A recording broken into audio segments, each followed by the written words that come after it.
Baik, selamat malam teman-teman. Akhirnya hadir kembali Transform Mind, programnya Transformi yang sifatnya chit-chat ngobrol-ngobrol gitu ya. Sharing session sama beberapa pembicara kita yang juga merupakan awardee, yang sudah berpengalaman pernah sekolah keluar dan sudah kembali. Maka hari ini hadir kembali episode yang keberapa nih? 62 ya kalau aku nggak salah ya. Em, kita hadir kembali ngebahas tentang real estate. Ya, ini sebelumnya kita buat karena memang di tahun 2024 kemarin, mungkin berlanjut sampai sekarang, Transformi berpartner dengan Bank BTN untuk membantu para tugas belajar pegawainya begitu ya. Totalnya tuh yang diterima ada 75 orang yang akan dapat pembiayaan dari 75 itu akan disaring kembali. Begitu. Jadi kemarin sudah melakukan interview, sudah eh, mereka punya IELTS prediction test ya, sudah bikin essay dan lain-lain. Nah, kemungkinan kemungkinan keputusannya tuh by the end of this week atau by the beginning of next week begitu. Nah, Mbak Runita, kebanyakan dari mereka tuh kan memang berfokus pada mortgage gitu ya, housing studies, real estate dan lain-lain. Makanya aku tiba-tiba teringat my connection gitu dirimu yang seingat aku pernah belajar hal ini di University College London di Inggris begitu. Begitu kurang lebih mukadimahnya pembukaan pada malam hari ini, hari Jumat 3 Januari 2025. Jadi kita bisa teman-teman seperti biasa kalau ada pertanyaan atau ada yang mau ditanyakan regarding eh, jurusan real estate and all of the stuff, terutama untuk di UK, bisa mulai ditanya-tanya sama eh, Mbak Runita ini. Ya, silahkan Mbak Runita, aku persilahkan. Ini dibantu sama tim aku untuk slidingnya atau dirimu langsung. Em, Boleh sama Mbak Atika ya nanti ya? Siap. Oke. Oke, boleh, siap. Terima kasih banyak Mbak Runita. Terima Silahkan. kasih. Oke, thank you Mbak Devani. Selamat malam semuanya. Terima kasih sudah meluangkan waktunya ya untuk kita ngobrol-ngobrol santai hari ini. Boleh selanjutnya untuk slide-nya. Oke, ini pertama-tama izinkan aku perkenalkan diri dulu.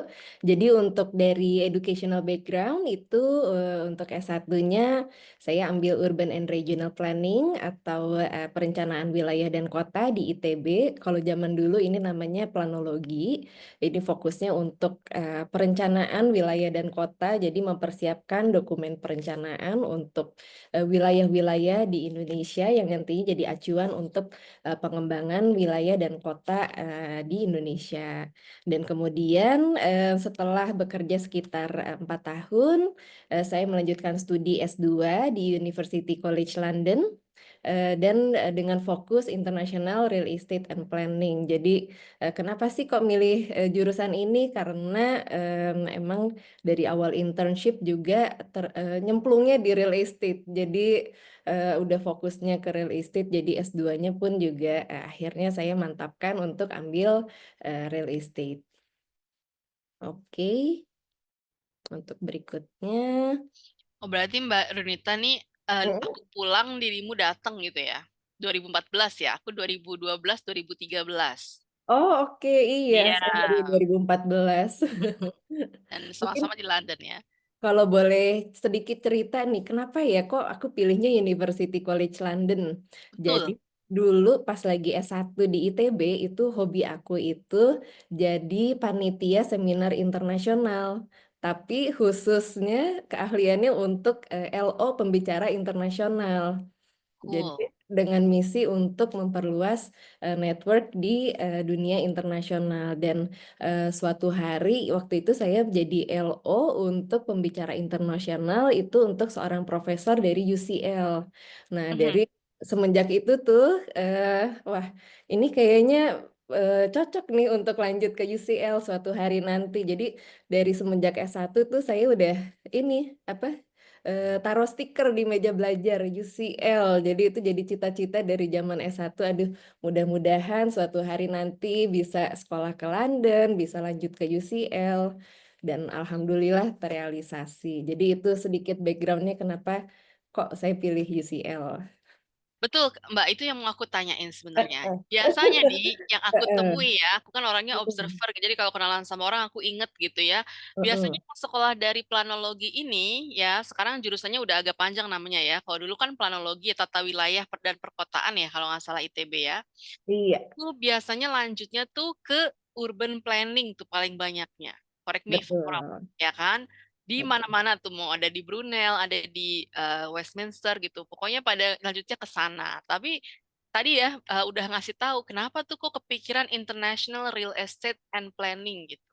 Very specific ya karena Iya. banyak yang nggak tahu teman-teman, ini for your information ya, kalau jurusan di luar itu ya, apalagi di negara maju, memang mostly tuh sangat spesifik gitu ya. Kadang ini aja kalau aku nggak salah, Mbak Runita, correct me if I'm wrong, ada Mhm. lagi tuh, kalau ini kan pakai international ya, ada lagi Mhm. yang real estate management gitu. Di UCL Ada. juga. Iya, Oh, iya betul. gitu. Heeh, Betul. jadi memang very specific. Jadi teman-teman harus memperkaya tadi ya kalau Mbak Rita pengalamannya dari LO ya menjadi lesson officer, acara international apa seminar gitu ya. Kemudian pembicaranya ada yang dari UCL. Betul. Ya, berangkat dari situ selalu memang biasanya dari pengalaman-pengalaman itu. Oke, Iya. lanjut Jadi siap.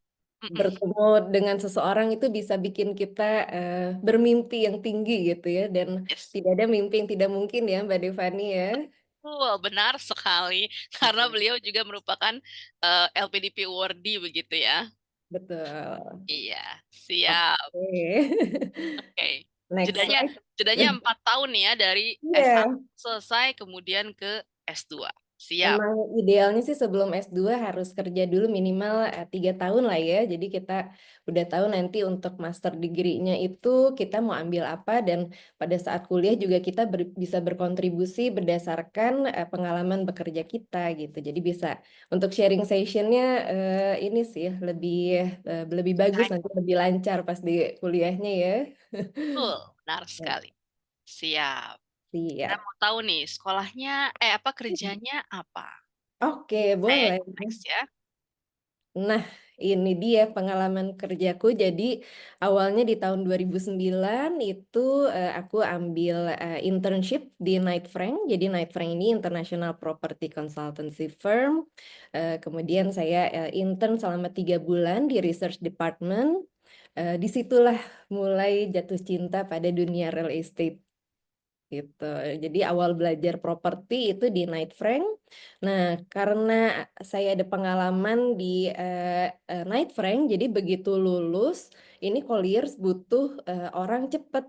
Jadi waktu itu saya diterima tanpa tes, tanpa interview gitu. Oke. Jadi langsung masuk ke Colliers karena ada pengalaman dari Knight Frank. Di situ kemudian saya menjadi konsultan di divisi advisory. Divisi advisory ngapain sih kerjaannya? Nah, ini tuh banyaknya kita bikin studi mengenai feasibility study untuk pengembangan real estate. Jadi banyak property owner itu ini ya datang ke konsultan properti untuk menanyakan kira-kira tanah saya ini cocoknya dibangun apa sih yang nantinya bisa menguntungkan, jadi bisa memberikan good profitability untuk mereka. Jadi kita awalnya kita analisa secara lokasi, itu yang dibolehkan dibangun tuh apa sih? Nah, ini ilmu perencanaannya juga masuk nih di situ. Jadi kita tahu, oh bolehnya residensial, oh ini komersial pun boleh.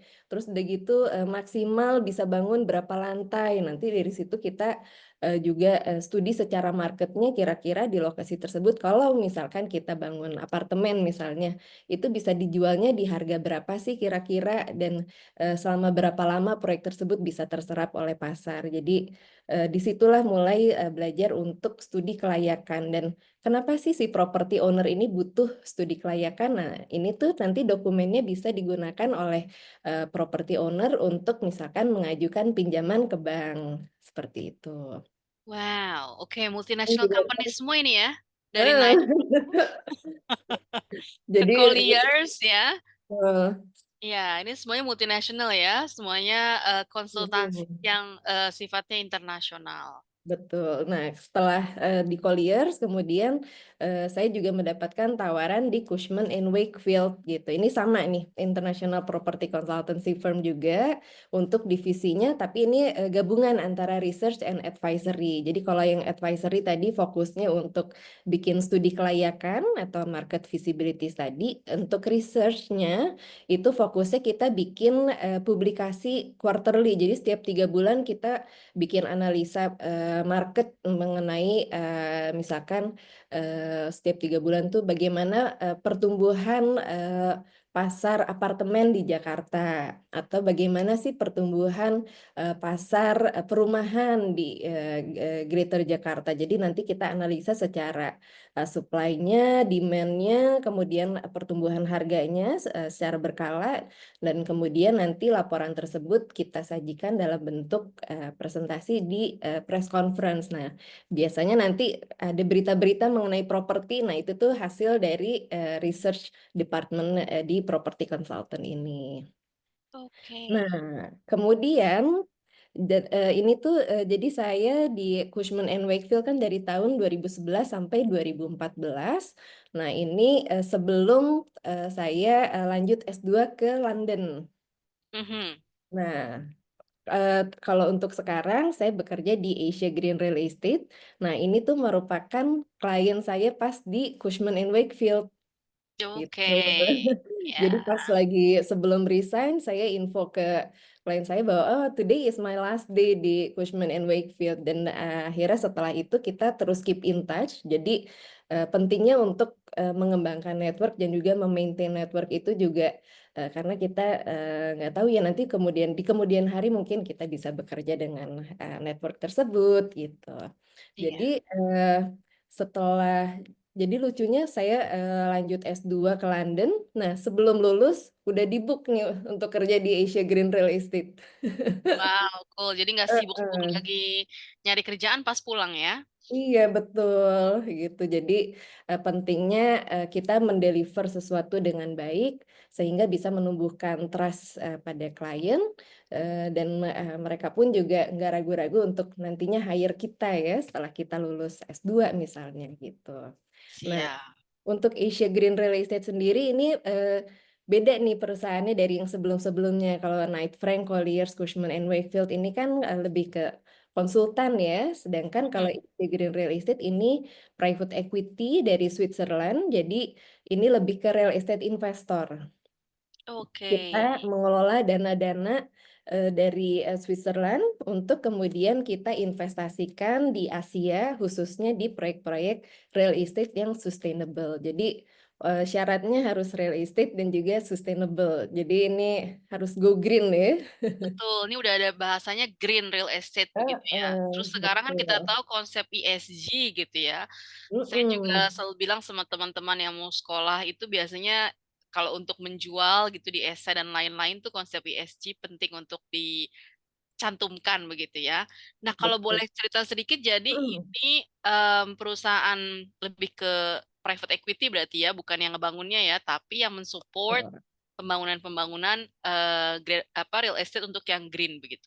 Betul? Betul, jadi kita lebih dari sisi inilah alternatif pendanaan ya. Jadi kalau misalkan beberapa developer kan mungkin ada yang dapat pendanaannya dari bank misalnya, tapi ini bisa juga berpartner dengan private equity gitu. Oke, cool, cool. Dari 2015 ya, dari pulang berarti ya sampai sekarang Iya, ya. Keren. betul. Jadi ini salah satu staf awal lah di Indonesia.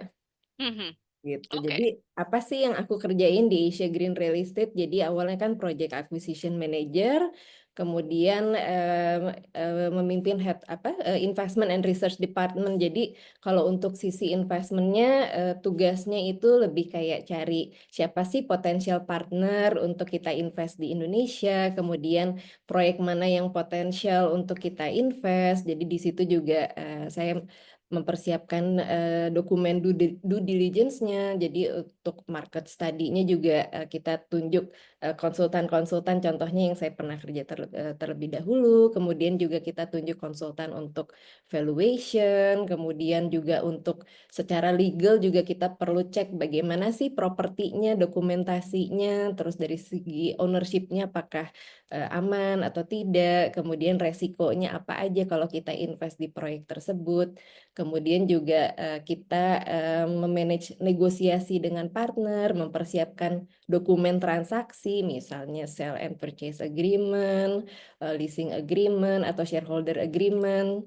Jadi ini apa ya, proses investasi dari A sampai Z sih ini kalau untuk yang divisi investment ini ya.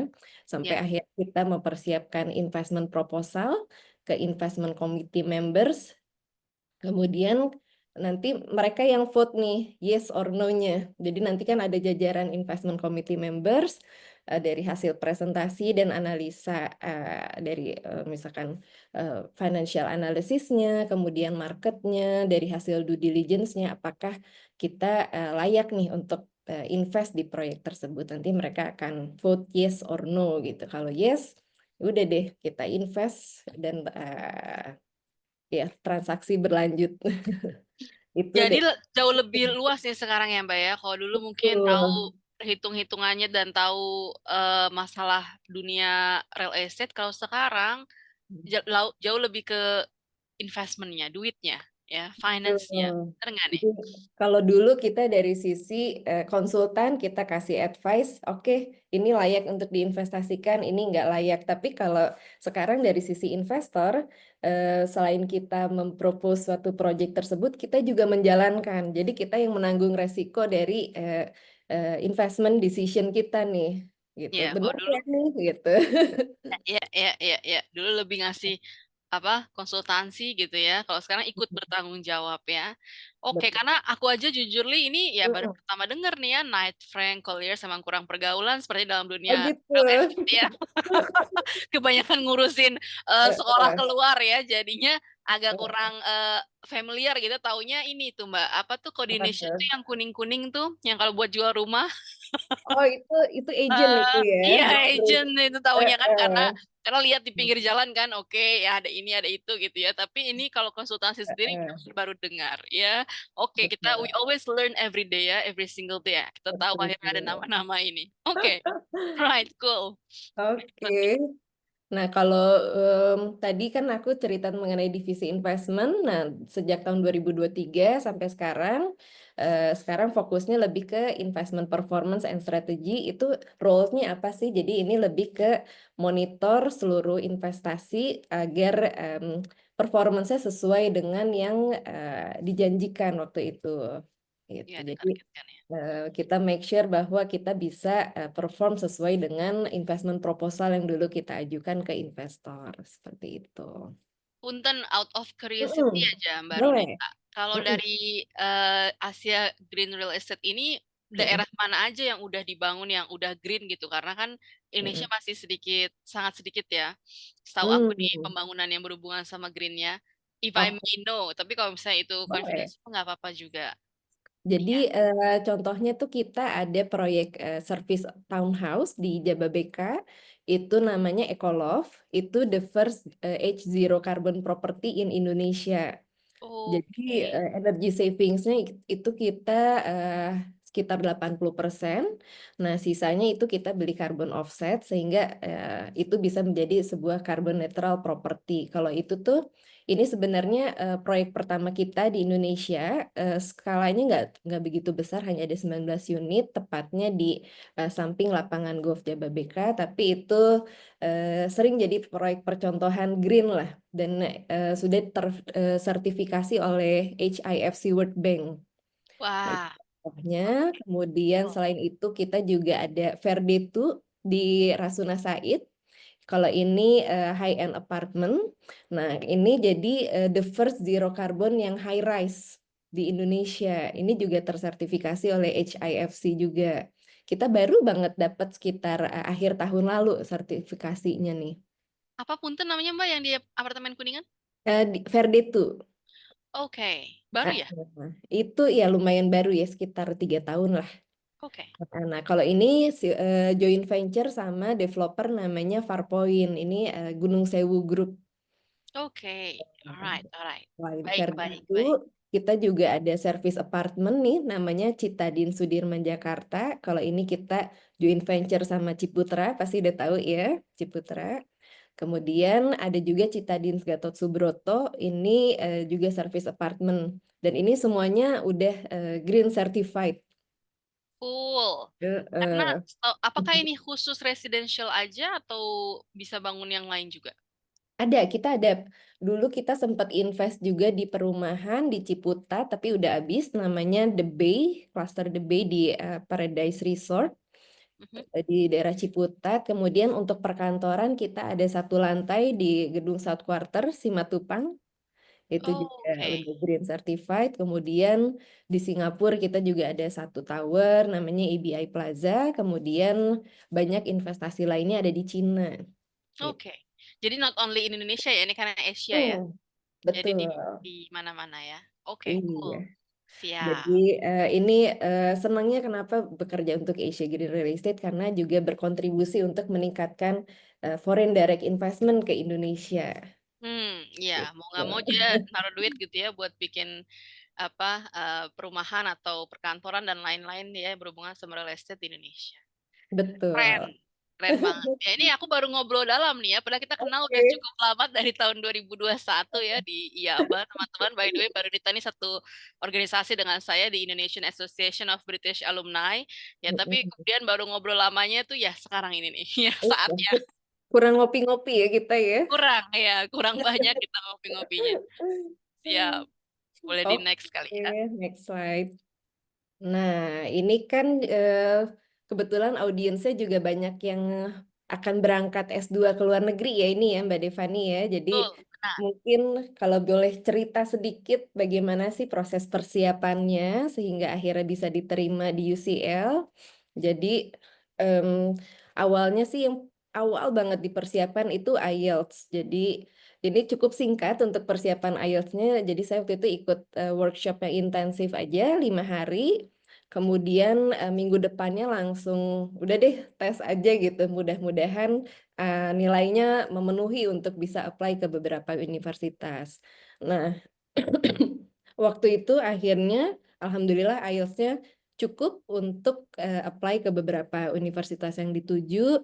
Jadi di bulan Desember tuh persiapan untuk mempersiapkan dokumen-dokumen untuk submit ke universitas. Contohnya yang paling penting itu ini ya apa motivation letter. Hmm, Nah, itu tuh sangat penting untuk dipersiapkan. Jadi, kenapa sih kita pilih universitas ini? Kenapa kita pilih jurusan ini? Terus, eh, ke- kira-kira kita bisa kontribusi apa nanti di kelas? Dan juga setelah lulus, ilmu yang telah kita emban di kelas itu nantinya apa kontribusi kita selanjutnya gitu untuk karir atau untuk bisnis gitu. Kenapa sih jurusan ini tuh tepat dan kenapa di kota ini kita pilihnya dan kenapa di universitas ini. Jadi itu tuh bener-bener assessment yang sangat penting nanti untuk universitas tuh cek oh iya ya kamu memang cocok gitu untuk lanjut S2 ke jurusan ini dan universitas ini dan kota ini. Jadi waktu itu saya akhirnya apply ke 3 universitas. Pertama UCL itu ambilnya International Real Estate and Planning. Kemudian juga saya apply ke Heriot-Watt University ini di Scotland. Emang ini jurusan universitasnya bagus untuk real estate finance. Dan kemudian yang ketiga saya juga apply ke Master of Property di University of Melbourne. Nah, alhamdulillah diterima tiga-tiganya. Jadi yang pertama kasih offer itu UCL, cuman ini ada conditional offer. Jadi ada dokumen kalau nggak salah sertifikat yang harus disubmit waktu itu. Jadi akhirnya saya submit dan bulan berikutnya dapat unconditional offer.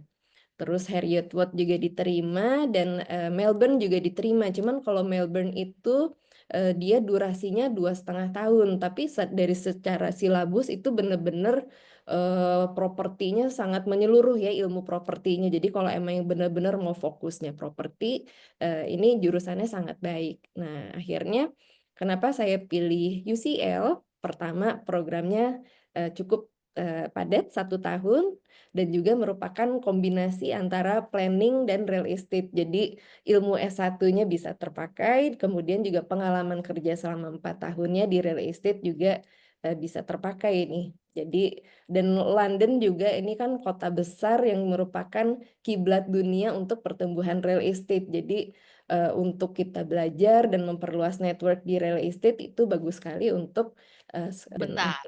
heeh, Kalau boleh tahu di-share sedikit ya, mhm, how did you find international real estate and planning, kemudian real estate finance, kemudian mhm, properti, itu mhm, literally cari, kan kalau tadi terinspirasi sama pembicara, karena dari UCL-nya ya.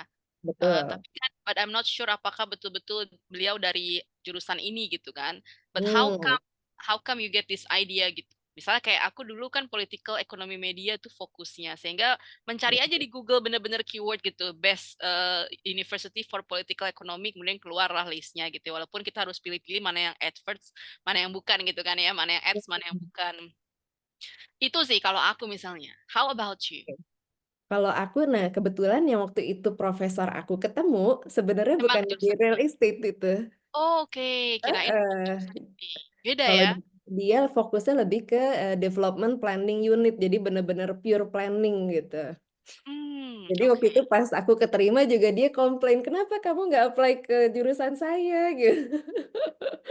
Tapi nggak apa-apa yang menginspirasi universitasnya, tapi untuk jurusannya spesifik karena memang fokus karirnya udah mantep di real estate. Hmm, Jadi akhirnya, ya udah deh saya universitasnya apply UCL, tapi jurusannya yang ada, real estate-nya.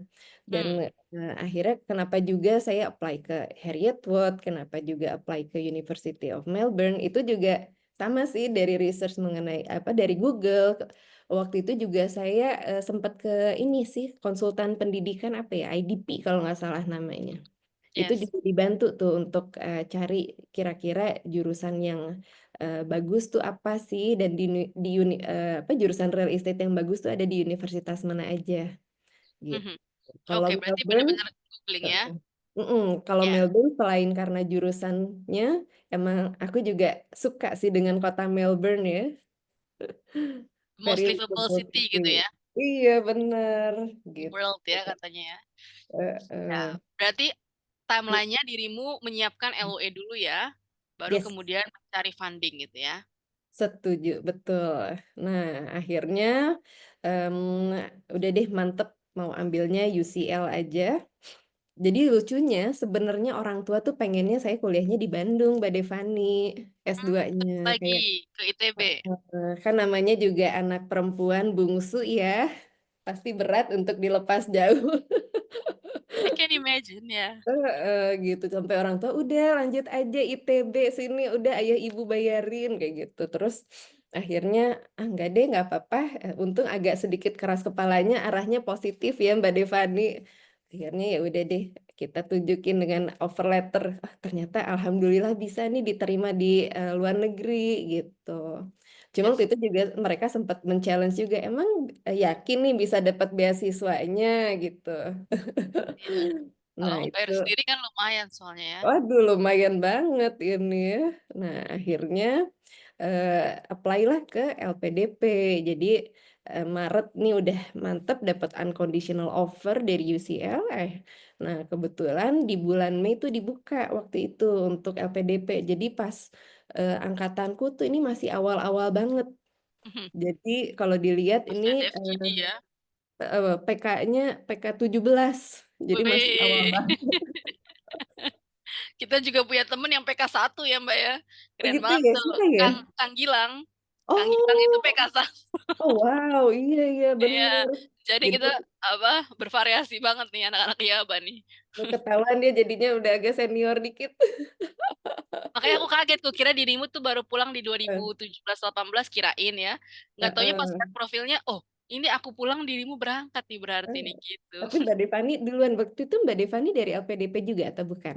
Dulu belum ada LPDP, aku Oh, beasiswa dari sebelum. Kemendikbud, iya. Oh, Kemendikbud. Ya, Oke. kan dulu berkarir di kampus ceritanya kan ya, dulu masih Oh. zaman-zaman jahiliyah gitu ya, belum Oh, kembali ke jalan yang benar gitu. oh gitu.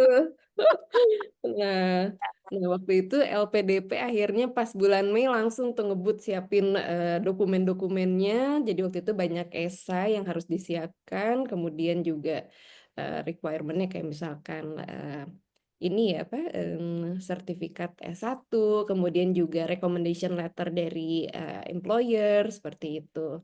Nah, setelah dokumennya disubmit, dapat panggilan nih untuk interview di bulan Juni. Jadi waktu itu tesnya ada interview sama FGD. Ya, masih bikin essay on the spot ya. Iya ya, kayaknya ya ada ya Wah, waktu itu ya. Aku agak Rigo lupa banget. deh. Iya, Rigo Heeh, banget dan dulu itu pokoknya ada heeh. LGD kan, leaderless group discussion Ah gitu iya juga. bener, Iya, ya, ada yang betul. mimpin gitu-gitu ya. Heeh. Heeh. Terus udah gitu, lucunya beberapa yang tes interview itu ada yang disuruh tesnya ini nyanyi Indonesia Raya, dites nasionalisme ya. Ya, iya, iya, iya. Tes ini juga apa tuh Pancasila kayak gitu. Cuman waktu itu Wawasan kebangsaan ya. kenapa? Wawasan kebangsaan kalau nggak salah Wawasan namanya. kebangsaan betul. Iya. Heeh. Aman tapi Mbak Runita, kayak ditanya Aman, ada. alhamdulillah aman sih. Nah akhirnya di bulan Juli confirm lah dapet LPDP berangkat untuk PK 17. Jadi ini PK tuh persiapan keberangkatan ya. Jadi waktu itu juga em, lumayan banyak tugas-tugasnya, kemudian juga ada pelatihannya kayak gitu. Dan begitu udah dapat acceptance letter, langsung apply visa karena juga nggak gampang untuk apply visa dan menunggu jadwal interviewnya pun juga kalau di Jakarta waktu itu cukup lama. Akhirnya aku submit dokumen di 18 Juli, udah deh ikut interviewnya yang di Bali. Kalau di Bali bisa lebih cepet. Iya, ini aku baca apa Mm-mm. 21 Juli interviewnya di Bali nih. Heeh, Jadi ke gitu. apa VFS ya, VFS Bali gitu.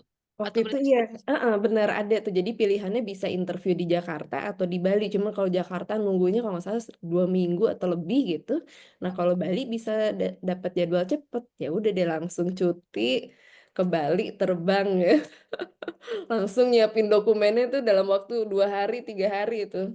Ya, Eh, teman-teman kalau diperhatikan ya, ini timeline ini tuh satu tahun nih, persis seperti programnya Transform yang kita punya gitu ya. Memang kalau sekolah keluar tuh, mm-mm. apalagi dengan beasiswa, memang kurang lebih setahun ya Mbak Runita ya. What do you Iya, think? ini aja udah mepet sih Iya, menurut. ini aja udah ngebut banget kan. Udah Januari submit, September dia bisa Superb. berangkat tuh keren banget sih. Biasanya orang Iya, submitnya kan dari di tahun sebelumnya gitu ya. Dan awal betul. tahun, awal tahun dapat LOE. Kalau ini kan bisa dibilang udah mau Q2 ya dapat LOE-nya ya di Maret gitu ya. Terus Heeh, ada yang buka langsung apply. So betul. teman-teman ya apa kisahnya Mbak Runita tuh harus diambil ibrohnya atau manfaatnya dan hampir semua orang sama menurut saya ya. Pertama pasti gerbangnya IELTS gitu ya. Mm-mm. Kemudian LOE, kemudian pendanaan gitu. Itu udah panjang sepanjang itulah prosesnya kurang lebih setahun begitu. Iya, dan dengar-dengar sekarang juga LPDP katanya syaratnya makin banyak ya. Tesnya Ya, juga makin banyak jalurnya kalau makin nggak salah. banyak ya kan. Kemudian passing grade Mbak. Jadi passing grade-nya lumayan tinggi-tinggi sekarang tuh. Gitu. Oh, oke.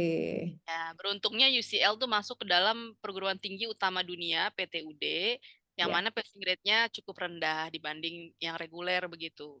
Ah, Gitu. oke. Jadi buat Nah, teman-teman yang mau mm, UCL, tipsnya adalah masuk jalur PTUD. Gitu. Perguruan ih. tinggi utama dunia. Zaman dulu mah kan nggak ada ya. Zaman dulu pokoknya reguler aja gitu kan ya. Nah, Eh, tapi zaman dulu itu yang masuk top 10 dunia dapat bonus dari LPDP Mbak Devani. ini ya uangnya ya. Jadi ada Iya, ekstra 50 juta. ya. Seingat aku begitu, saking mau meningkatkan jumlah orang Indonesia di kampus-kampus top dunia kan ya. Berarti Mbak Betul. Brunita dapat nih ya. Alhamdulillah. Subhanallah, kita kasih tepuk tangan tuh. Aduh, yang lucu, aduh gimana ya ini mau S2, terus udah gitu kan resign dari kantor, nggak ada gaji. Oh tapi tenang kok banyak tabungannya. Yang Ya, penting ya, kita ya, ya. pintar-pintar ngatur keuangan aja gitu. Betul, betul, betul. Mm. Siap, siap. Oke, ini kurang lebih timeline yang cukup rapi, teman-teman, yang menurut aku juga sangat cocok dengan apa yang Transformi ajarkan ya. Jadi memang bahasa tuh selalu jadi gerbangnya dulu, ya, Yes. baru kemudian dari bahasa itu kita bisa lihat, kita kayaknya apply ke sini lancar nih, apply ke situ lancar nih, kan gitu ya. Kalau udah punya duluan LOE-nya, tapi belum punya masih conditional, syaratnya kemudian adalah bahasa, banyak kejadian yang sampai berangkat pun nggak dapet bahasanya gitu. Iya, jadi akhirnya mimpi di Harvard, di UCL-nya udah dapet LOE conditionalnya ya, secara substansi dia sudah keterima kan gitu ya. Tapi ya nggak akan pernah bisa di waive begitu, selagi kita dari non-English speaking country kan gitu. Jadi mau nggak mau, emang ini sangat timeline yang oke banget, IELTS dulu ya di sini, kemudian barulah apply ke Dream Dream Campus. Kita dulu kita ngajarin ada Dream Campus, ada Targeted Campus, ada Safety Campus. Jadi paling nggak jangan satu gitu ya. Betul. Kayak Mbak Lunita nih ada tiga, barulah kemudian cari pendanaannya kan begitu. Kayak jual dirinya lebih mantap lah gitu ya Mbak ya. Iya, betul. Jadi kalau jadi ini apa ya? Biar lebih lancar sih. Jadi kayak IELTS ini untuk memperlancar aplikasi ke kampusnya, kemudian offering letter dari kampus memperlancar untuk dapat beasiswanya, terus kemudian konfirmasi beasiswa memperlancar visanya. Habis itu berangkat deh kita. Benar. So that's a very proper timeline gitu ya. Siap. Betul. Tapi Teman-teman sekali emang lagi kalau ada yang mau ditanyain silahkan ya teman-teman ya. You can raise your hand. Ada tombol raise hand di bagian react, kemudian atau boleh ketik di kolom chat. Ya, di chat box nanti aku bantu tanyain ke Mbak Runita. Punten tadi apa bilang apa? Tapi Oh kalau iya, pokoknya IELTS ini nggak boleh disepelekan sih, karena juga beberapa teman-teman tuh ambil tesnya ada yang sampai 5 kali gitu. betul, dan dirimu aku lihat sangat again beruntung ya, workshop 5 hari Iya, langsung dapat. By the way dulu S1-nya alhamdulillah. reguler atau interprogram? Reguler. Nah, cuman yang sangat membantu proses IELTS tuh karena kerja di international company. Ya, Jadi tadi ya. untuk sehari-hari kan apa penulisan report, presentasi itu semua dalam bahasa Inggris. Kemudian juga bos-bos tuh semuanya jago bahasa Inggris, jadi juga bahasa kita bener-bener di report tuh dipoles. Jadi oh iya ya, ini struktur bahasanya bagus banget gitu. Jadi malah banyak belajar bahasa Inggrisnya pas di kantor. Ya, itu sangat membantu ya. Sangat Makanya bisa membantu. bikin one shot gitu. Dan Betul. sekali lagi tidak meremehkan, don't underestimate gitu ya, bahwa mau sejago apapun bahasa Inggris teman-teman, IELTS is another level. Oke? Jadi jangan jumawa begitu ya. Benar. Apalagi kalau Karena mau universitas yang top-top ya. betul sekali ya, karena aku pun mengalami itu dulu saya juga 3 kali Mbak Runita ya, karena meremehkan, karena mikirnya, Oke. it's a piece of cake lah ya Oh gitu, bahasa gitu. Inggris, iya, bahasa Inggris apa sih, tapi pas ujian jebret, aduh, susah ya ternyata gitu, Ternyata bener. very very different level. Hmm. Baik, kita bisa lanjut ke next slide please. Oke. Nah, Nah, ini dia. Jadi tadi September berangkat ke London, langsung kita mulai studi di UCL. Jadi untuk jurusan ini khususnya International Real Estate and Planning di University College London ini benar-benar disiapkan dari segi teorinya dan juga practical skills-nya yang nanti kita bisa terapkan di dunia, baik di dunia planning, urban policy, dan juga real estate gitu. Begitu apa sih benefitnya kuliah di jurusan ini dan di UCL? Jadi pertama ini adalah world class education karena UCL sendiri itu sekarang di posisi ninth best university in the world gitu. Jadi kita bertemu dengan top-top ini ya, top-top students di dunia gitu. Karena London itu kalau bisa dibilang adalah melting pot dari berbagai negara di dunia. Jadi kita ketemu dengan real estate network nggak hanya dari UK aja, tapi juga dari belahan dunia lainnya baik di Asia, Amerika, kemudian Eropa gitu. Seru deh. Nah, kemudian untuk real estate jurusan real estate and planning sendiri ini itu tuh berada di under fakultas namanya Bartlett Faculty of Built Environment ya. Nah, ini tuh untuk Built Environment Studies tuh nomor 1 di dunia, even MIT aja di nomor 2 gitu. Jadi yang ada di dalam fakultas ini tuh ada seperti arsitek, kemudian development planning unit, terus juga ada studi energi, kalau nggak salah sustainability atau renewable energy juga ya. Dan juga untuk real estate and planning ini berada di fakultas yang untuk jurusan ini tuh nomor 1 di dunia. Jadi itu penting juga tuh ranking untuk fakultas dan jurusan kita tuh di nomor berapa sih di dunia gitu. Jadi nggak hanya universitasnya aja, tapi juga secara jurusannya itu juga penting gitu. Catet tuh ya. Jadi bukan mikirin yang top 10 dunia doang ya, tapi Mm-mm. mikirin ke jurusan. Karena walaupun dia nggak top 10 dunia, ada beberapa jurusan itu yang itu tertinggi di dunia. Gitu teman-teman ya. Misalnya saya Westminster, kalau udah lihat peringkatnya ratusan, tapi kalau media Hmm. studies-nya itu Nah, top 3 in the world gitu. nah itu penting tuh. Mm-mm. Ini aku baru tahu juga apa environment studies nomor 1 ternyata ya. Built environment studies nih. Build environment studies ya, yang pembangunan Mm-mm. gitu ya. Kayak arsitek, planning seperti itu. Siap. Nah, terus udah gitu juga secara jurusan ini tuh sudah terakreditasi oleh Royal Institution of Chartered Surveyors dan juga Royal Town Planning Institute. Jadi ini em, sangat bergengsi lah di UK. Jadi kalau terakreditasi oleh dua lembaga ini. I Nah, see. nantinya belajarnya apa aja sih di kelas tuh? Jadi untuk ilmu real estate-nya itu kita belajar dari sisi development-nya.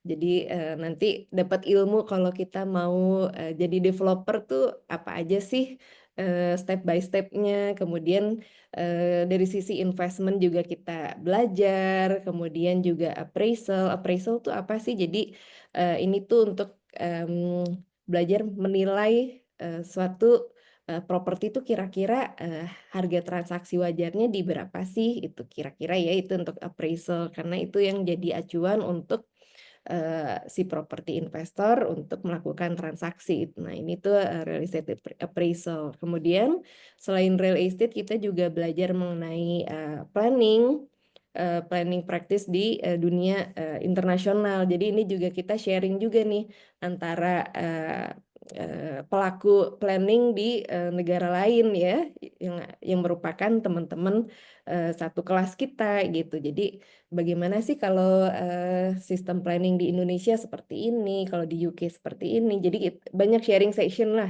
di kelas ya. Jadi kita banyak dapat overview juga gitu. Kemudian juga dari sisi infrastructure law kita juga ini pelajari dan kita juga bandingkan dengan negara-negara lain.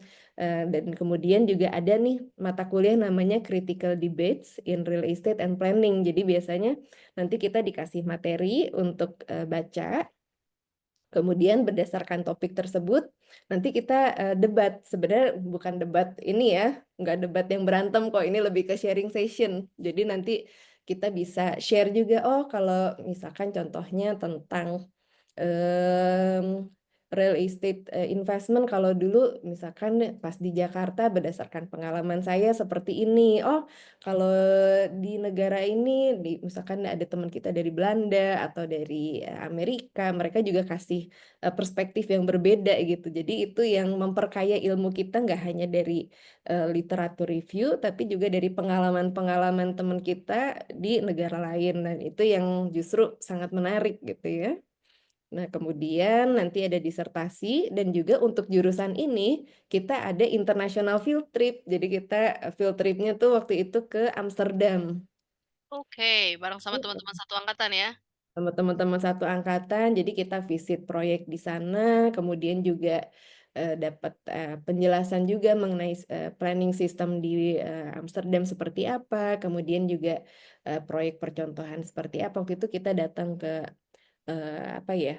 Kayaknya sih yang tadinya tuh kayak semacam port yang udah tua nggak kepake akhirnya direvitalisasi jadi proyek real estate yang lebih berkembang dan lebih bermanfaat lah gitu. Jadi menambah value juga dari si properti tersebut gitu.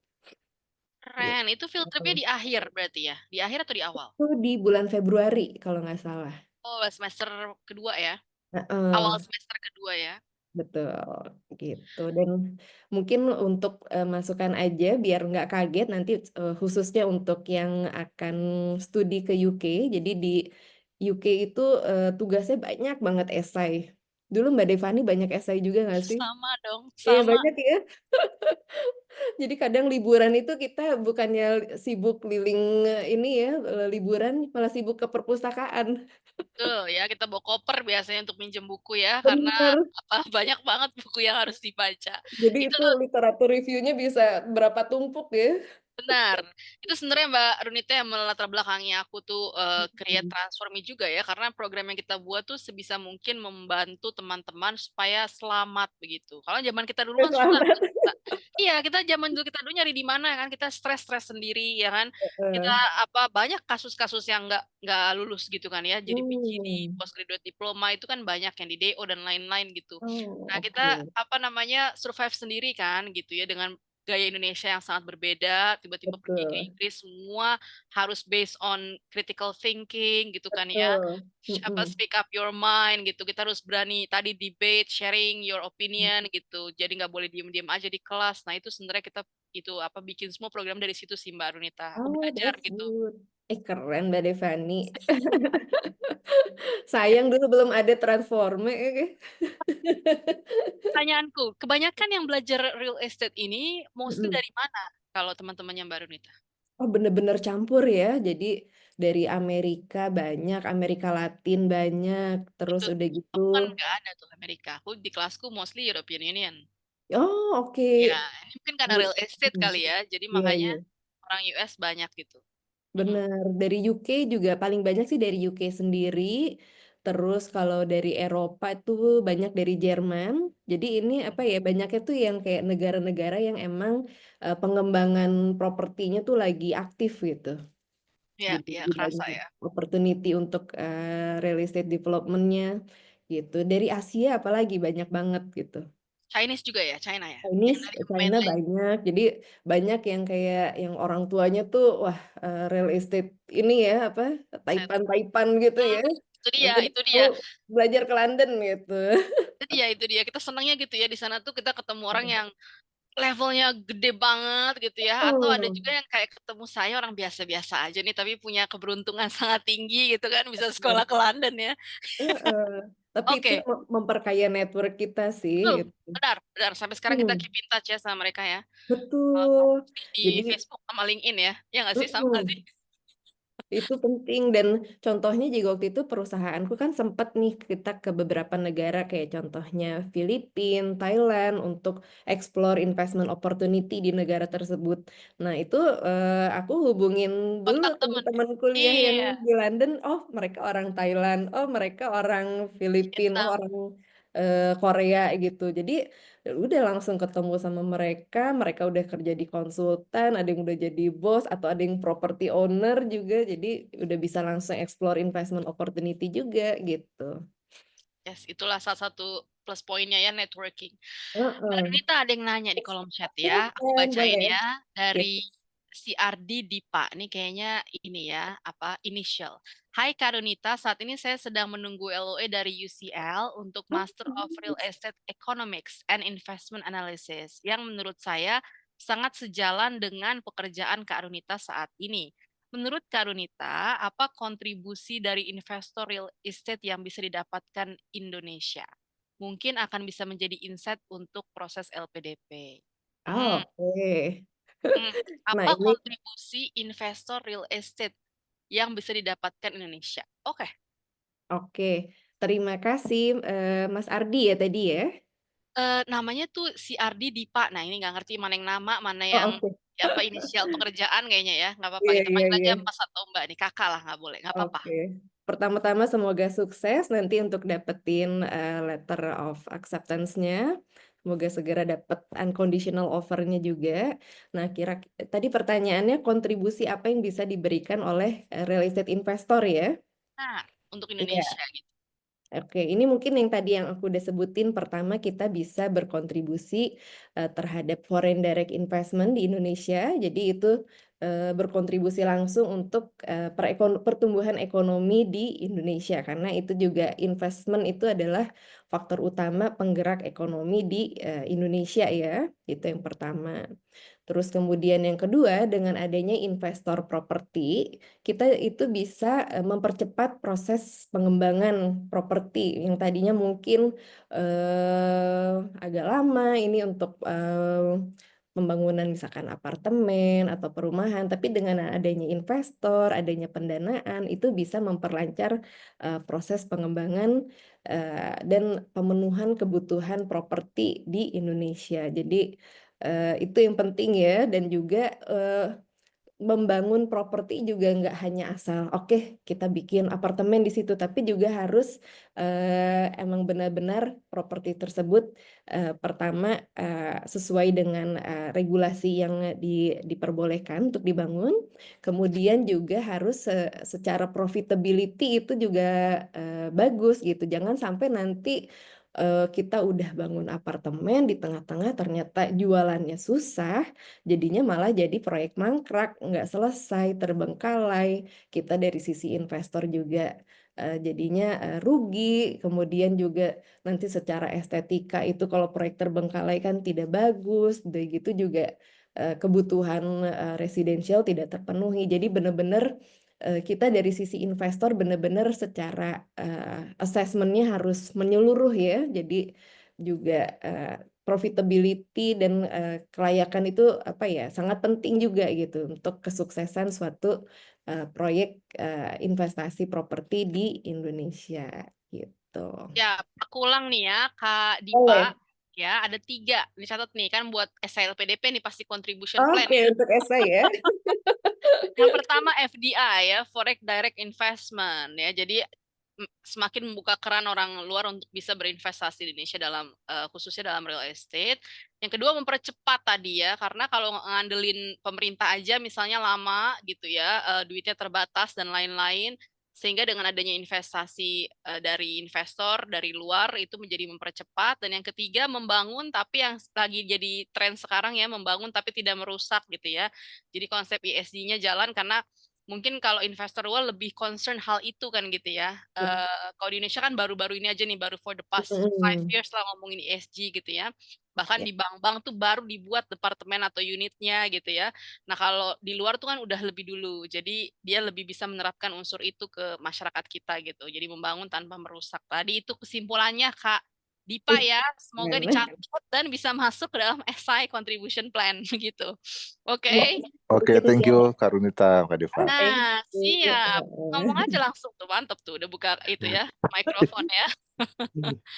Mungkin Siap, sedikit sedikit menambahkan Mbak Devani ya boleh. mengenai ESG, sustainability. Jadi, nah ini kan seluruh investornya Asia Green Real Estate ini dari Switzerland dan ini udah jadi requirement atau mandat dari si investornya bahwa kita harus investasi di proyek yang green gitu. Itu jadi Hmm, syarat mereka akan memberikan uang ke kita untuk kita kelola dan kita investasikan di proyek-proyek properti. Jadi untuk European investor, institutional investor, big investor, sustainability itu sangatlah penting gitu. kayaknya komponen pertama yang dicek ya, Mbak ya, Iya, saat ini betul. ya, adalah sustainability, environment, Sustainability. social, sama governance gitu ya. Yes, Governance. betul. Siap. Ada yang nanya tapi Japri, namanya Adit. Miss mau Oke. tanya, kalau di London pengalamannya seperti apa untuk mencari rumah? Ini mungkin bisa Ush. cek slide. Karena info yang saya tahu, orang di sana sulit untuk menyewakan rumah. Oke, pengalamannya Oh. Mbak Rita gimana? Wah, ini benar-benar ini sih challenge nomor satu tuh di UK itu mencari apartemen. Betul. Kalau boleh share ya. Jadi aku itu sempet 2 minggu pertama tuh stay di hotel dulu. Ya, mostly orang gitu semuanya. Karena kan juga tadinya tuh udah sempet ya cari-cari pas kita masih di Jakarta gitu. Cuman harus ada guarantornya, kemudian Ya, juga eh, harus ada pokoknya apa ya banyak ya syarat-syaratnya tuh. Terus harus betul. viewing langsung kayak gitu. Ya, Nah, dan waktu itu juga untuk akomodasi tuh very high demand. Jadi em, harus bener-bener mutusin saat itu juga, kalau misalkan kita nggak ambil, udah ada yang akan ngambil lagi orang lain. Betul, Jadi benar sampai sekali. pencariannya tuh 2 minggu dan akhirnya dapat. Itu pun juga dia agentnya bilang, Ronita ini ada yang available tapi harus dilihat hari ini juga dan harus make decision saat itu juga.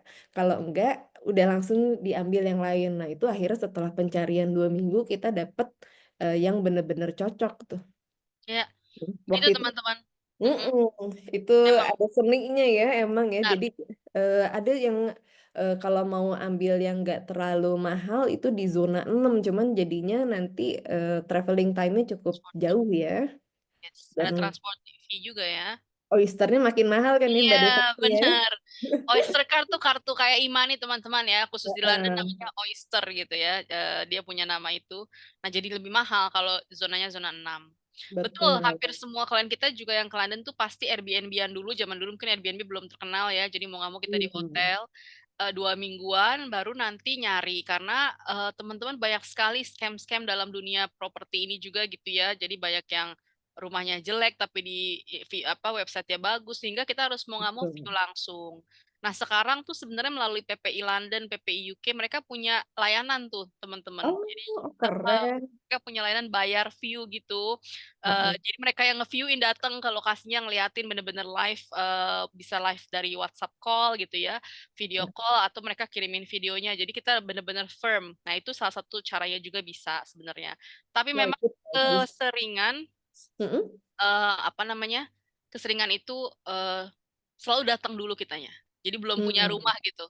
Kalau saya karena tinggalnya on campus, nah dulu juga gitu susah banget nyari nyari apa asrama dan lain-lain penuh. Tapi saya mohon-mohon gitu kayak nggak punya saudara, nggak punya apa itu. Akhirnya dibolehin deh tuh ada satu kamar katanya. Akhirnya nih kosong nih. Tapi ya itu benar kata Mbak Rita harus segera bayar depositnya gitu. Jadi Yes, dulu langsung betul. bayar dan bayar kan juga harus kredit card gitu ya sekitar 250 pound tuh harus in advance, nggak bisa dibalikin Hmm. kayak uang DP gitu.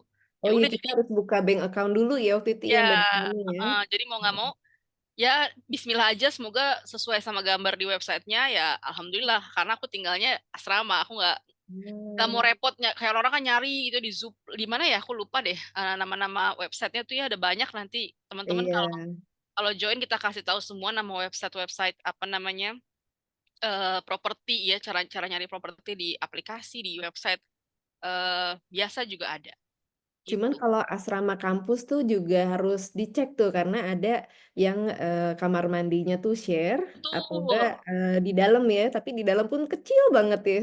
Nah, ada juga yang sampai Hmm. kita hati-hati teman-teman saya dulu banyak yang nyesel shared Hmm. sama other people jadi dia yang nentuin gitu siapa teman kitanya roommate-nya. Itu bahaya Hmm. banget juga jangan sebaiknya karena we never know gitu kan ya teman kita siapa dan kita kan mau tinggal tuh kan mau fokus kuliah gitu jadi sebaiknya jangan gitu. Jadi memang Hmm. banyak plus minusnya dan apa asrama kampus tuh on campus tuh jauh lebih mahal sebenarnya gitu Betul, hitungannya betul. gitu cuma kan ya enaknya di kampus jadi benar-benar saya bisa ngeliat dosen saya pagi-pagi lewat oh berarti saya udah harus masuk tuh kan Oh gitu gitu.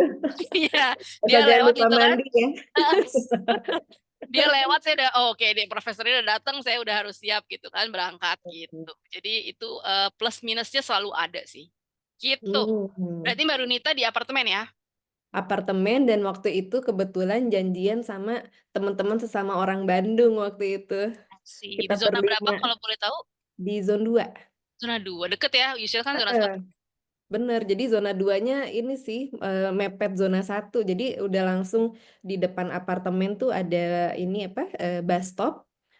Terus ntar berhentinya langsung persis depan UCL. Iya, UCL tuh ada di tengah kota teman-teman, benar-benar di jantung pusat London ya. Westminster juga sama, tapi kalau yang media Westminster tuh di zona 4 gitu. Jadi ya kita Oh, agak kayak Depok oke. dikit lah gitu ya, ke Depok gitu. Nah kalau UCL itu dia benar-benar anak kota ya, benar-benar anak metropolitan. Dan kalau tinggalnya jauh-jauh tadi, jadi transportasinya yang lumayan jadi costly gitu. Iya, cuman emang apartemen mahal sekali ya di London itu. Jadi Betul waktu itu kita sekali. sewa 3 kamar. Nah, yang teman-teman tuh yang kamar 1 2 tuh mereka share 1 kamar berdua Oke, gitu. dirimu sendiri. Aku sendiri, cuman emang kamarnya nggak terlalu besar. Iyalah gitu. pasti ya. Jadi Terus harus pinter-pinter lah kita mengelola keuangan ya, itu seninya. benar benar. Lantainya Heeh. kalau di duk itu ya kayak triplek gitu nggak sih? Aku pernah datang ke tempatnya Banyak teman yang di apartemen tua UCL. ya. Iya, jadi pas ke UCL, lu tinggalnya gini banget ya, kedengeran ini tuh ke bawah gitu ya. Kalau kita apa tap-tap our langkah gitu ya, our step tuh Iya, kedengeran lah gitu. Ya, bener. ya, ya. Sama sedikit tips juga kalau misalkan nanti ternyata untuk akomodasinya kita mau share sama temen, itu tuh juga jangan lupa bikin jadwal, misalkan jadwal belanja mingguan, jadwal bersihin toilet, jadwal buang sampah, jadwal masak. Jadi itu juga apartemen tuh semuanya ini ya bertanggung jawab untuk kebersihan dan kerapihan apartemen gitu. Jadi saling bantu lah gitu. Ya. Banyak yang ribut juga karena gituan ya. Ah Bahaya. iya bener, jadi makanya udah dikasih piketnya tuh. Yes, yes. Oke, Heeh. kita boleh next. Kayak tinggal beberapa slide lagi aja. Siap, gitu. Nah, ini sedikit ini aja foto-foto pas ini ya, jadi student di London. Nah, itu kalau bisa lihat foto yang atas itu adalah profesor yang dulu saya LO-in pas zaman S1. Itu namanya Profesor Julio. Itu jadi nyobat sih sampai sekarang. Jadi kalau di sana tuh antar student sama profesor tuh kayak temen. Jadi kita ngopi bareng. Terus waktu itu juga istrinya tuh pelukis kan. Jadi diundang ke art gallery-nya. Jadi kayak keluarga sih kita. Jadi jangan sungkan-sungkan untuk build network ya sama dosen tuh. Karena di sana tuh sangat Tidak dekat ada gitu. barrier. Iya. Heeh, nggak ada barrier. Padahal mereka ini ya top-top pengajar top dunia gitu. Nah, terus udah gitu itu foto-foto ada di depan UCL, terus ada foto pas lagi acara Christmas kalau nggak salah itu kita ada acara tuker kado, terus field trip di Amsterdam ini yang foto atas, kemudian di jajaran kedua kalau bisa lihat itu foto di ini nih di KBRI. KBRI ini sama teman-teman PPI UK. Sudah hafal tuh Walaupun lokasinya. dulu aku nggak aktif karena emang nggak sanggup sih untuk aktif Sama, PPI ya. sama. Tugasnya Biarlah tuh itu banyak anak, banget. biarlah anak S1 dan S3 aja itu yang aktif ya. Iya bener gitu. Tapi kalau ada acara temu Poin. kangen, nyanyi-nyanyi, makan bakso, wah harus semangat tuh kita ya. Tuh. Gitu. Terus udah gitu, yang foto sebelahnya itu pas lagi Idul Adha di rumah Padubes. Ah ya, Kolindel ya. Heeh, jadi biasanya tuh kalau acara Idul Adha, Idul Fitri tuh pasti di rumah Padubes tuh. Yes. Banyak makanan Indonesia juga. Open house ya, open house dan gratis semuanya. House. Betul. Nah, terus udah gitu foto sebelahnya ini pas lagi persiapan LPDP. Eh, jadi kita PK17 ada nih ya. PK17. Ini teman-teman ada yang berangkat ke Amerika, kemana berbagai negara. Waktu itu aku satu angkatannya sama Gita Gutawa kalau nggak salah. Ya, dia LSI ya S2-nya ya. S1-nya kan Betul. Bermi. London Ya, juga. jam- Heeh. ya zamannya saya dia Bermi tuh lagi kuliah tingkat-tingkat akhir, terus mau di Ayunda Heeh. datang Oxford gitu kan ya, S1. Nah, terus saya dengar begitu saya pulang katanya Gita nerus ya di LSI gitu. Ternyata ini ya, Mm-mm. apa LPDP juga ya. Iya, satu PK waktu itu sama Gita Gutawa. Nah, terus foto yang bawah itu foto di belakang apartemen tuh. Bisa dilihat ya apartemennya lumayan tua ya. Jadi kalau misalkan kebagiannya apartemen lantai atas, siap-siap angkat kopernya lewat tangga ya, nggak ada lift. Tuh, ada lift. Benar sekali. Heeh. Terus udah gitu foto sebelahnya itu waktu itu temenku mau nikah jadi kita ada bachelorette party jadi didandanin tuh kita kita aja keliling kota London. Pokoknya sangat menyenangkan sih London tuh walaupun kuliahnya sangat padat tapi itu pengalaman yang tak terlupakan sih. Dan 1 tahun kayaknya singkat banget ya Mbak Devani ya. Oh ya, mau Heeh. diperpanjang juga, aduh gitu deh pokoknya ya. Aku stay sampai 17 bulan Mbak nungguin wisuda Oh, sebenarnya gitu. oke. Ya, tapi tetap aja kurang tuh kayaknya ya. Tetap kurang ya. Heeh. Oh sama mungkin sedikit tips juga karena di UK itu di London khususnya ya matahari itu kayaknya jarang banget. Jadi banyak yang kena winter depression. Nah Betul. itu And it's harus real. Ya, harus it's real. konsumsi vitamin D. Bener sih. Betul. Dulu kenapa ya kok aku galau terus gitu. Oh ternyata kurang matahari. Benar benar sekali ya. Itu benar-benar Heeh, real teman-teman, itu ada penyakitnya mmm, namanya, nama lengkapnya saya lupa apa penyakitnya, tapi benar-benar itu mhm, karena penyakit kurang kena sinar matahari. Nah, di sana betul. dalam 12 bulan paling cuma sebulan ya ada mataharinya ya. Mhm mhm, dan begitu ada matahari, wah semua orang langsung ke taman dan happy banget ya. Benar, benar Mhm sekali. mhm. Oke, jadi itulah pengalaman hidup yang sangat dahsyat ya, setahun tapi mengubah selamanya ya, lifetime Heeh, experience, lifetime changing ya. betul. Ada Iya, nginep-nginepnya juga lah di perpustakaan, cuman nggak ada fotonya. pasti, benar-benar. Karena nyaman sekali perpustakaannya ya. Iya, musola juga ada gitu. 24 hours ya, 24/7. Betul. Oke, and the last one I think ini tentang apa namanya? Karir ya. Karir Yes, next slide please. Karir path-nya kalau sekolahnya real estate ini itu ada betul. kemungkinannya apa aja? Opsi-opsinya karirnya apa aja. Oke, Betul. next slide. Next please. Nah, oke, jadi ini kira-kira career path apa aja sih yang bisa dipilih ya kalau mau berkarir di real estate. Yang pertama konsultan. Ini konsultan tuh seperti yang waktu itu karir-karir awal pertamaku seperti Knight Frank, kemudian Colliers, Cushman Wakefield, terus konsultan lainnya tuh ada kalau pernah dengar namanya JLL atau Jones Lang LaSalle. Terus juga ada Savills dan banyak lainnya. Terus konsultannya tuh bidang apa aja sih? Jadi ada mengenai commercial atau residential sales or leasing. Ini contohnya tuh yang Mbak Devani suka lihat yang logo kuning-kuning apa tuh. Nah, itu mereka ini ya untuk jual beli properti. Bisa untuk jual beli atau untuk sewa itu juga masuknya di real estate consultant.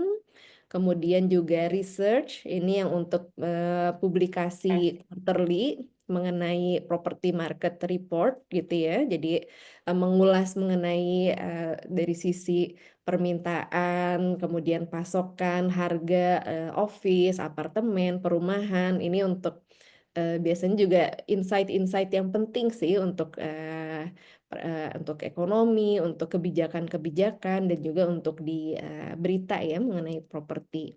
Kemudian konsultan feasibility study, ini yang untuk studi kelayakan pengembangan properti yang layak dan menguntungkan tuh dibangun apa. Kemudian juga ada konsultan untuk building management, karena kalau punya gedung itu kan juga perlu ada ahli yang bisa memanage operasional si gedung tersebut ya. Nah, ini juga di konsultan seperti Cushman Wakefield mereka juga ada tuh. Cushman Wakefield, Colliers, JLL tuh mereka juga ada untuk konsultan ini. Kemudian juga untuk investment juga mereka ada jasanya. Jadi biasanya ini jadi kayak matchmaker-nya antara investor dan pemilik properti gitu. Misalkan dia punya gedung atau punya tanah gitu ya, butuh investor untuk bisa kerjasama ataupun dijual lepas. Nah, nanti ini dari konsultan investmentnya yang mereka mencocokkan gitu. Oh, kalau investornya ini appetite-nya tuh maunya invest di residential atau harus yang green. Nanti dicocokin nih siapa yang punya proyek-proyek tersebut gitu. Nah, itu biasanya itu dari sisi investment yang nanti mereka siapin untuk proyeksi finansialnya, kemudian juga kecocokannya juga nih antar karena bisa jadi misalkan oke secara properti cocok, tapi secara personality cocok nggak nih ya?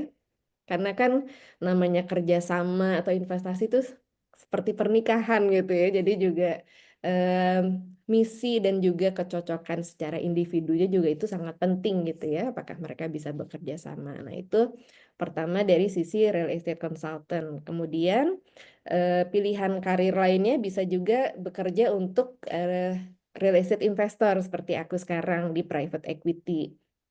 Ini nanti kita yang mengelola dana-dana investasi dari investor untuk kita tentukan nih kita mau investasikan di mana sih yang kira-kira cocok dengan target of return dari perusahaan tersebut gitu. Ada yang oh aku mau investasinya jangka panjang, jadi cocoknya mungkin untuk cari properti yang bisa memberikan recurring income. Jadi misalkan fokusnya untuk properti-properti yang nantinya disewakan dalam jangka panjang gitu. Contohnya itu ya misalnya.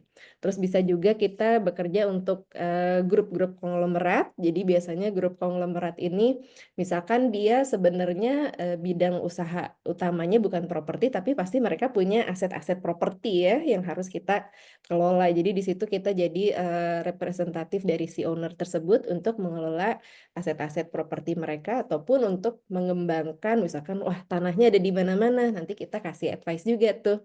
Oh ya udah ini baiknya untuk tahun ini karena permintaan untuk misalkan perkantoran lagi bagus, baiknya tanah ini kita bangun perkantoran. Itu contohnya kalau kita bekerja dari sisi investor dan juga di konglomerat group. Kemudian opsi lainnya adalah real estate developer. Ini kita bisa bekerja di developer lokal maupun asing ya. Kalau mungkin sering dengar contohnya top-top developer tuh Sinar Maslen, kemudian juga Dayu. Ciputra, Agung Sedayu. Jadi mereka biasanya punya land bank yang sangat besar. Nanti kita kembangin secara township-nya. Nah, itu juga ini ya apa nanti kita bisa tahu apa kita bisa tentuin nih. Oke, area sini kita bikin kawasan untuk misalkan pendidikan. Kawasan ini kawasan komersilnya, ini residentialnya. Terus udah gitu juga untuk infrastruktur di kawasan tersebut seperti apa. Terus udah gitu dari situ juga kita nanti bisa pikir nih kita dari sisi developer, oh kayaknya ini cocoknya untuk cluster ini kita kerjasamakan misalkan dengan investor asing. Contohnya misalkan Sinar Masland tuh mereka ada Aeon Mall gitu ya, mereka mendatangkan mall dari Jepang kayak gitu. Jadi itu juga untuk strategi-strategi pengembangan yang bisa meningkatkan value dari si proyek tersebut. Jadi kalau senang melihat perkembangan properti, nah ini cocok nih untuk bekerja di real estate developer ini. Seru sih ya. Kayak kalau main dulu ada Monopoli temen ya? SimCity. Oh, oke. Iya, jadi Ya. ngebangun gini-gini gitu ya. Iya, iya, iya. Gitu. Jadi ini juga developer skalanya juga ada yang besar, ada juga yang skala misalkan klaster-klaster perumahan. Itu nanti tergantung juga tuh lebih cocoknya yang mana ya nanti. Nah, terus kemudian opsi lainnya bisa juga ini menjadi real estate appraiser. Tugasnya apa sih? Nah, ini tuh kita menilai berapa sih kira-kira harga properti tersebut gitu. Nanti approach-nya bisa dari sisi income approach atau market approach. Nah, ini pun juga kalau nggak salah ada sertifikasinya sampai kita bisa untuk bisa bekerja di kantor jasa penilai publik ini dan ini biasanya pasti semua investor itu sebelum melakukan transaksi mereka akan ke appraiser ini untuk meminta advice kira-kira berapa sih nilai yang layak untuk si properti tersebut. Jadi apakah kalau aku invest 100 M di gedung tersebut tuh aku bayarnya kebanyakan atau memang layak sih harganya seperti itu. Dan itu jadi acuan yang penting untuk suatu transaksi ya real estate appraiser ini. Cool. Nah, Banyak terus ya ininya ya, banyak peluang mungkin kerjanya. untuk tambahan juga ada bisa juga kita bekerja di real estate operator. Contohnya misalkan hotel operator, service apartment operator, co-living operator. Jadi kalau misalkan kita lihat misalkan Ascott atau Citadines atau Hyatt, nah mereka tuh operator gitu. Tapi Mm-mm. pemilik propertinya beda lagi. Jadi biasanya nanti misalkan pemilik properti tuh punya satu gedung, tapi mereka nggak punya keahlian tuh untuk mengelola unitnya apalagi dalam skala banyak. Nah, kita serahkanlah kepada si operator tersebut. Nanti mereka yang manage dari sisi SDM-nya, operation-nya, programnya, dan apalagi kalau misalkan si operator tersebut udah skalanya internasional, nah itu jadinya bisa lebih meningkatkan marketability dan juga occupancy rate dari si gedung tersebut. Misalkan gedung tersebut jadi hotel, jadi service apartment. Seperti itu. Wow, banyak sekali ilmu yang kita dapat pada malam hari ini, teman-teman ya. Aku pribadi, jujur Li, ya, sangat minim knowledge-nya tentang real estate. Mbak Rudita terima kasih banyak loh ya. Ini aku benar-benar jadi Sama-sama. ngerti banyak hal ya. Pokoknya aku cuma tahu dirimu di real estate aja selama kita di IABA ya. Tapi dan beliau ini adalah Menteri Golf teman-teman. Jadi yang suka main golf ya, beliau di IABA Ayo itu kita apa? go. Beliau adalah menterinya golf. Jadi itu yang aku tahu sekilas saya dari Mbak Runita. Terus kemudian kemarin coba approach, yuk jadi pembicara yuk, boleh yuk gitu ya, sharing session gitu ya, sekedar supaya teman-teman punya gambaran nih ya, cara nyari jurusan tadi, kemudian itu bakal ngapain ke depannya, apa yang harus diambil chance-chance-nya atau kesempatannya, opportunity-nya gitu ya. Mm-mm. Terima kasih banyak. Coba kita lihat kolom chat dulu apakah Sama-sama. masih ada yang mau bertanya. Terima kasih, Miss. Terima kasih, Mbak Runita. Seru sekali cerita-ceritanya. Very inspiring, Kak Runita tuh. Oh, asik. Ya, kemudian sama Kak, saya pribadi juga minim sekali tentang dunia real estate ini. Iya, ini kan dunia-dunianya Taipan ya, teman-teman ya. Jadi kita harus bergaul ini kalau mau ikutan ketularan Benar. kesempatan kaya ya. Siapa tahu Alhamdulillah. ketularan jadi Taipan Iya, ya. benar. Siapa tahu kan saya mau bikin Transform University gitu kan ya. Ada yang mau Ya, invest, nah kan beda lagi tuh urusannya. betul. Alhamdulillah malam ini benar-benar dapat ilmunya. Makasih banyak Karunita dan dan Sama-sama. Yes, ini ada yang raise hand. Kak Dimas, boleh dong open mic langsung nanya? Boleh nih, biar interaktif begitu. Iya, thank you Kak Deva, Mbak Runita, Kak Runita.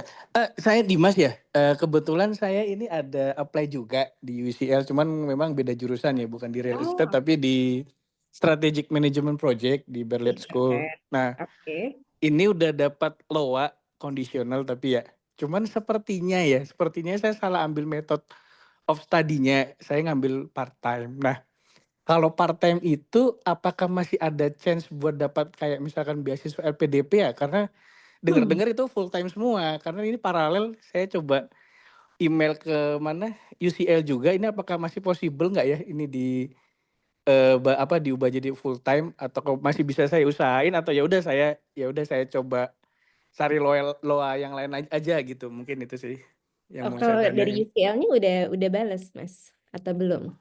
Belum, udah Oh, saya belum email tapi belum ya. bales. Cuman masih Oh, nyari info ini masih bisa nggak sih saya ubah full time ataukah Christmas break misalkan nih ya. part time masih ada yang mau beasiswain nggak gitu atau semua harus full time gitu?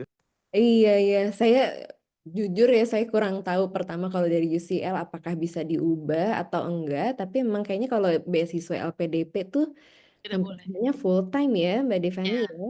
betul. Karena waktunya akan jadi panjang kalau part-time jadi 2 tahun. Ya, jadi sebenarnya part-time itu dikhususkan buat orang yang bayar sendiri, teman-teman. Terus kan dia mesti menabung kan, gitu ya, nabung duitnya sambil kerja. Nah, itu part-time. Tapi kalau orang yang dibayar beasiswa itu tidak boleh sebenarnya part-time. Nah, Hmm, masalah UCLA bisa ubah atau enggak dikomunikasikan aja. Harusnya kalau secara substansi sudah masuk, udah lulus, harusnya bisa di-convert ke yang full time begitu. Malah iya, lebih ya karena mudah-mudahan ya. karena lebih cepat kuliahnya dan bayarnya lebih gede kan lebih cepat gitu ya. Jadi sebenarnya mereka senang-senang aja harusnya. Jadi cuman lihat usia Mas Dimas. Kalau boleh tahu nih, mohon maaf sekali menanyakan usianya berapa? Usianya masih muda sih 34. Oke, kalau masih muda aman lah ya. Iya, Biasanya iya. mereka menawarkan part-time juga buat yang usianya udah cukup senior. Jadi kalau misalnya nanti bergabung sama cohort yang di atas 25, 26 gitu ya, takutnya kelebihan gitu working experience-nya. Jadi mereka nyaranin untuk part-time aja biasanya gitu. Jadi biasanya yang dapat part-time tuh dilihat karena usianya working experience-nya udah gede banget gitu, udah panjang banget gitu. Tapi aku sih positif masih bisa, Mas. Dia masih belum balas karena kemarin Christmas break tuh. Iya, iya betul.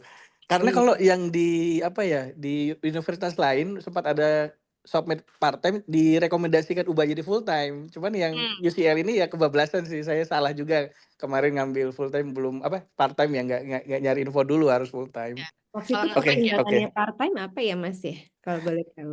Eh karena kalau di sana kan rata-rata setahun ya, mungkin lebih Ya. pengen punya experience 2 tahun gitu ya. Tapi ya ternyata Oh, itu tapi ya sambil kerja nanti di UK-nya atau ya enggak? mungkin cari kegiatan ya. Tapi Oh, pengen pengen pengen itu sih, pengen lebih punya lama di sana sih. Cuma ya karena memang ternyata nanti, nggak sinkron ya sama yang beasiswa. Jadi ya memang iya, salah sih. karena nanti sponsor beasiswa kan mikir, oh ini biaya Hidup. living living cost-nya tinggi ini 2 tahun ya, jadi Iya nggak betul mau. betul betul. Gitu. Iya Ini Jadi salah, miss-nya di situ saya berubah emang ya. yang salah. Iya. Mm-mm. Nggak apa-apa, namanya belum tahu, sekarang now you know ya. Seperti aku Yes. bilang, we always learn every day. Aku aja baru tahu dunia real estate ini ya. Jadi selalu banyak dari teman-teman juga kemarin mereka mungkin nggak ngerti, dikiranya part time tuh nanti kan enak misalnya bisa sambil kerja. Iya, tapi buat pemberi beasiswa itu nggak doable karena mereka harus bayarin cost living yang cukup panjang dong, berarti kan gitu. Jadi hampir tidak ada beasiswa yang membolehkan part time, teman-teman. Ya, jadi part time tuh buat orang bayar sendiri. Dulu teman-teman saya ada di Inggris, orang Mesir, orang Lithuania, Latvia itu part time, tapi mereka sambil kerja. Jadi mereka jurnalis di BBC kayak gitu. Jadi sambil kerja. Kita suka ketemu di mata kuliah wajib begitu biasanya. Gitu Mas Dimas, hopefully ada pencerahan sedikit. Mas Dipa, halo. Ini tadi nanya ya, yang Iya, CRT. betul. Kak Deva, izin ya. Yes. Mau nanya dikit lagi nih. Boleh dong. Kak Runita, kan ini memang aku sedang apply di UCL untuk yang Master of Economics and Investment Analysis. Dan itu memang sebetulnya kalau aku dengar penjelasannya Kak Runita, memang itu sangat berkaitan dengan apa posisi yang lagi aku jalankan di BTN saat ini gitu. Misalkan di BTN saat ini kan aku juga bertugas sebagai analis di divisi yang memang menganalisa untuk pembiayaan ke developer dan juga untuk commercial area ya, seperti hotel, kemudian mall dan lain sebagainya. Oke. Nah, itu yang jadi pertanyaan saya justru malah sebetulnya kalau di industri real estate ini, itu posisi banking sector dan juga posisi investor ini sebetulnya di posisi yang sama, atau kita sebetulnya pesaing gitu ya, atau kita sebetulnya saling mendukung gitu. Soalnya kan ini saya mendaftar sebagai posisi saya yang bekerja di banking sector. Nah, itu apakah sebetulnya jurusan investment real estate itu masih sejalan dengan apa itu fungsi banking, atau itu hanya bisa diterapkan di sisi investor?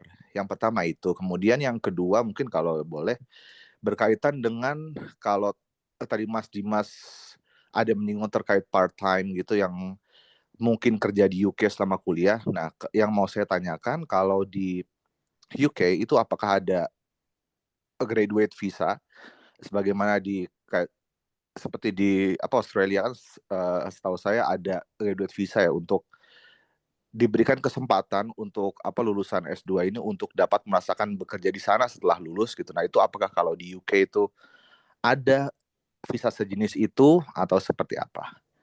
Mungkin itu Oh, pertanyaan saya. Thank you. iya, aku baru ingat ini Andian Pradipa ya. Betul. Ingat kan, iya, gue jago, gue kalau nama lengkap orang gue jago tuh ya.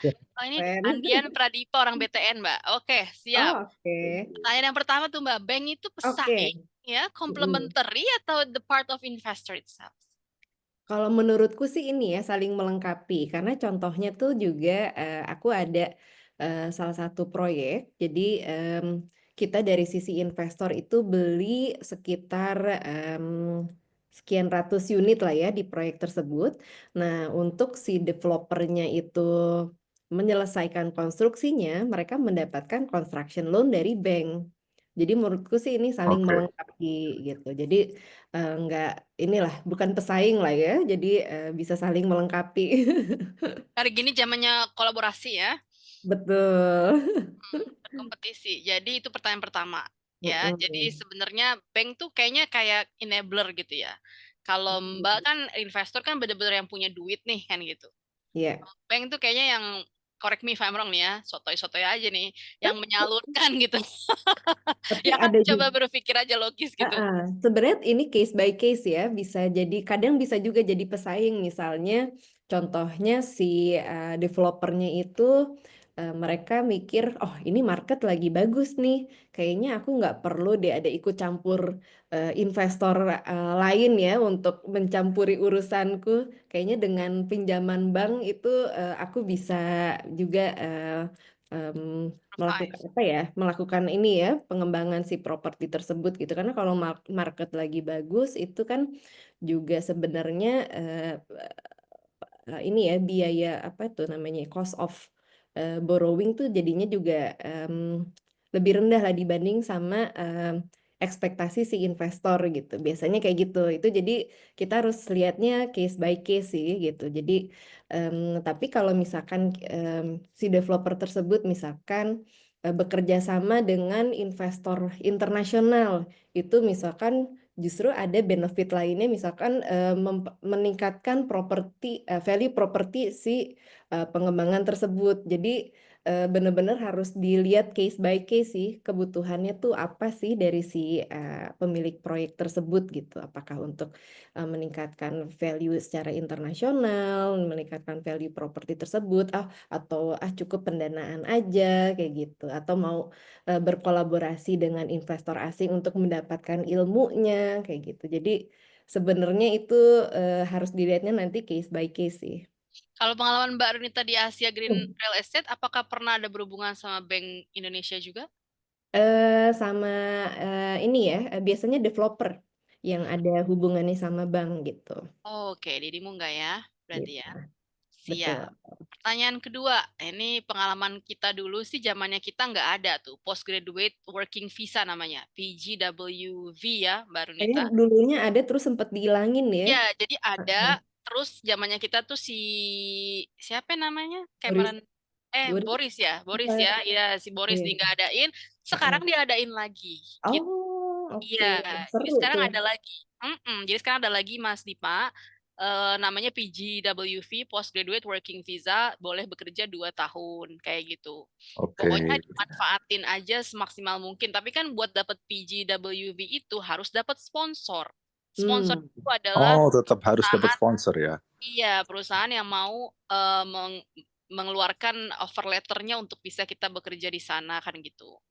Jadi kebanyakan sih saya perhatikan tuh memang anak-anak S1 sih ya, S1 yang biayain orang tuanya, dia pengen punya exposure dulu di luar, itu kebanyakan di sana. Tapi orang LPDP juga boleh ya, sangat boleh bekerja 6 sampai 12 bulan dari lulus tuh, sekarang boleh tuh Mbak Runita. Zamannya Mbak Runita boleh nggak tuh?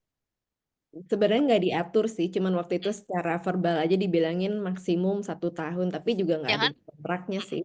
Iya, jadi sebenarnya boleh-boleh aja. Ada kesempatan untuk itu. Jadi banyak yang mengambil kesempatan internship biasanya.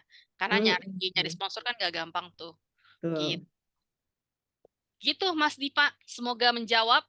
Oke, thank you banget Kak Runita, Kak Deva. Sama-sama Mbak Menjawab. Runita. Iya, jangan lupa kalau misalnya ada yang boleh di-follow, baik itu LinkedIn atau misalnya Instagramnya gitu, itu bisa di-info ke tim aku, nanti kita kasih info ke teman-teman di grup kita, ya karena kita punya Transformi Community dan lain-lain. Terima kasih banyak atas waktunya yang sangat berharga ini ya. Alhamdulillah udah sembuh, minggu lalu sempat hilang suaranya. Iya, aku juga Ya. terima kasih loh Ya, untuk kesempatannya. ya, hatur nuhun pisan. Aku juga jadi lebih kenal dirimu lebih dekat ya. Selama ini cuma say hi aja di Iaba begitu ya. Ini Kak Yosi bilang doain bisa ke UK juga seperti Kak Runita dan Kak Dev. Saya sudah dapat Amin. LA tetapi beda univ dan jurusan. Tapi Zoom malam ini dapat gambaran tentang kehidupan di sana. Siap Kak Yosi ya. Kak Yosi ini kalau aku nggak salah apoteker ya.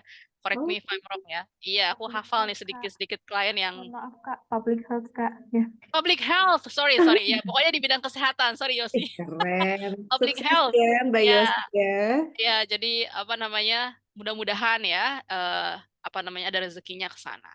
Begitu teman-teman, itu juga di kolom chat ada sosial media kita yang bisa di-follow, ada Facebook, Instagram, YouTube, LinkedIn, dan lain-lain. Ada komunitasnya juga, kita punya WhatsApp group, jadi bisa nanya apa aja gratis di sana.